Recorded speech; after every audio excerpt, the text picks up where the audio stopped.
Qui dit rentrée dit fin de l'été, et qui dit fin de l'été, place à l'automne. Ça tombe bien jeune Sashimi, puisqu'aujourd'hui je vais te donner une liste de 10 animés qu'il ne faut surtout pas louper cet automne. Alors ce sont les 10 animés qui sont les plus attendus parmi un panel de 10 000 japonais, hommes et femmes. Vous pouvez retrouver plus d'informations détaillées dans la description. On commence avec l'anime Shingeki Kyojin Shugaku. Alors c'est tout simplement une parodie de Shingeki no Kyojin dans laquelle on retrouve Eren, Mikasa et Armin qui sont au collège. Donc voilà, on va retrouver un petit peu leur vie de collégiens, plus tournée vers l'humour et la tranche de vie que Shingeki no Kyojin, vous en doutez, avec un style beaucoup plus chibi. La 3e saison de Yuru Yuri.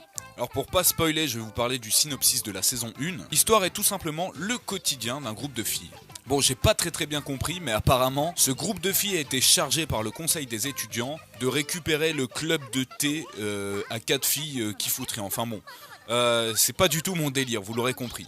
On enchaîne avec l'anime Osomatsu-san. La série débutera le 5 octobre au Japon et l'histoire nous raconte tout simplement les péripéties de sextuplés. Alors sextuplé, qu'est-ce que c'est ? Eh bien c'est 6 jumeaux, voilà, on va simplifier les choses. Et ces sextuplés ne sont pas très sages. Donc là encore c'est plutôt de la comédie tranche de vie. Alors ce qu'il faut savoir c'est que c'est l'adaptation d'un manga qui est sorti à la base en 1964. Donc ça remonte à quand même pas mal de temps. On enchaîne avec l'anime Lupin the Third. Alors chose assez drôle, c'est que cet anime commence le 29 août en Italie et seulement le 1er octobre 2015 au Japon. C'est sans doute dû au fait que l'histoire de la série se passe en Italie. Donc on retrouve Arsène Lupin III, qui est le petit-fils de Arsène Lupin, qui est considéré comme le plus grand voleur et qui a la particularité de toujours prévenir ses victimes avant de les voler. Bon, moi si je devais voler quelque chose, je préviendrais pas la victime, mais bon, il est tellement fort que...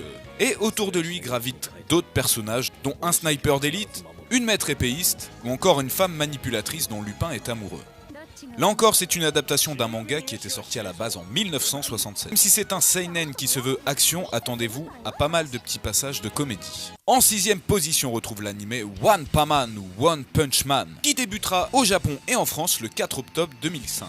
Vous pouvez retrouver cet animé légalement sur animedigitalnetwork.fr ou sur le site de Kazé. Alors l'histoire prend place autour de Saitama qui est un chômeur qui aimerait devenir un super-héros. Il s'entraîne durement pendant 3 ans et acquiert un pouvoir exceptionnel. Avec uniquement un seul coup de poing, il peut terrasser n'importe quel ennemi. Et imaginez-vous bien que quand on peut tuer n'importe qui avec un seul coup de poing, on est vite blasé et c'est ce qui va arriver à notre ami Saitama. Il va donc devenir le protecteur de la Terre et va devoir affronter des ennemis de plus en plus puissants. Toujours adapté d'un manga qui est actuellement en 9 tomes au Japon.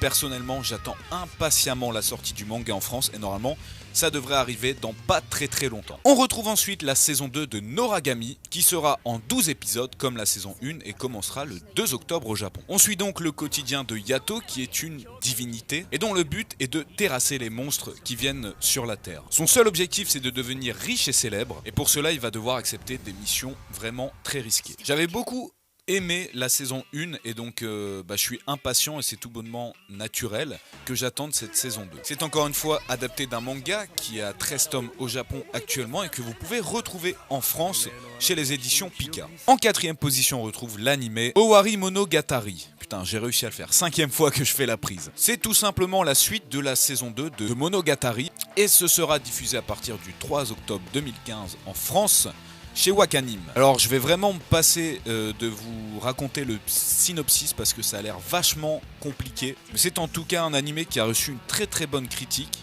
et je sais qu'il est beaucoup attendu par les fans, même en France. À la 3e place, on retrouve la saison 2 de l'anime Seraph of the End. Donc la 2e partie commence le 10 octobre 2015 au Japon. On se retrouve dans un monde apocalyptique où un petit virus va décimer toute la population des gens âgés de plus de 13 ans. Au même moment, les vampires vont en profiter pour capturer tous les humains, donc de ce fait-là des enfants, et en faire leurs esclaves. Yuichiro, un de ces enfants, arrive à s'enfuir. Il va rejoindre l'armée de résistance composée uniquement d'humains, dont le seul but est d'exterminer les vampires. Alors le manga n'a pas débuté il y a très longtemps au Japon, il contient actuellement que 6 tomes, dont 3 tomes en France que vous pouvez retrouver chez Kana. Le tome 3 va sortir très bientôt d'ailleurs. Petit animé de sport avec IQ, la saison 2 qui débutera le 3 octobre 2015 en France sur le site de Wakanim. On va donc continuer à suivre Shoyo, un jeune lycéen qui est passionné de volleyball. Et son but est de prendre sa revanche sur un ancien de ses camarades qu'il avait humilié au collège. Seul problème, c'est qu'il va découvrir que son ennemi juré va jouer dans la même équipe que lui au lycée. Ils vont donc devoir faire équipe malgré eux